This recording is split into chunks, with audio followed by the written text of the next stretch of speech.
Welcome back to part 3 of our Norwegian Beauty and the Beast, East of the Sun and West of the Moon. As the maiden sits with her treasures on the shore, wondering what to do next, the troll princess, high up in the castle, peers down and sees the golden apple. The troll princess calls down to her to name her price, but the maiden insists that it's not for sale, not for gold or money. Instead, she wishes to spend one night with the prince. Will the troll and the maiden strike a deal? The troll princess takes the golden apple, and the young maiden is brought to the prince's bedchamber that night. But when she enters the bedchamber, the prince is fast asleep. Try as she might all night long, she can't get the prince to wake up. At dawn, the troll sends her away. Later that day, the troll princess looks down from her castle and sees that same maiden on the shore, this time with a golden comb. Again, the maiden tells the troll it's not for sale, not for gold or money, but only if she can have a night with the prince. Well, the troll strikes the deal, and just as the previous night, the maiden goes to the prince's bedchamber and finds he's fast asleep, and all night long she's calling for him, weeping and praying, and she can't wake him up. Dawn comes, and the troll sends her away.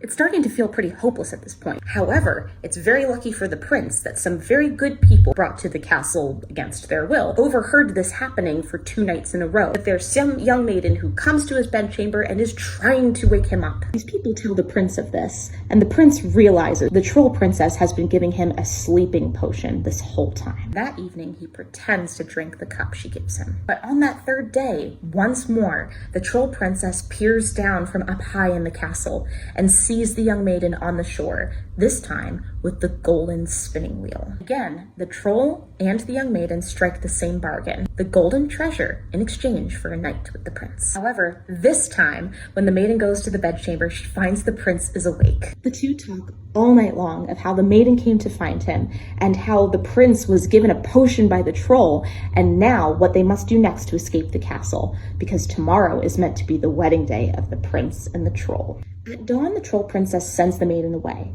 and before the wedding begins, the prince sets a challenge to the troll princess. Well, the prince happens to have a shirt with 3 drops of wax on it, and he won't have any other bride except the one who can wash it clean. Well, the troll princess tried with all her might to get those stains out, but it was no use. The shirt was ruined when she was done. Next up, the evil troll queen tells the princess that she's useless and tries to clean the shirt herself and only makes it worse. Now, all the other trolls in the castle are taking turns and trying in vain to get these stains out of the shirt. The prince mocks them and says surely that young poor maiden who's on the shore could do a better job than these trolls. Of course, the maiden was brought in, and almost as soon as she touched the shirt, it was white as snow.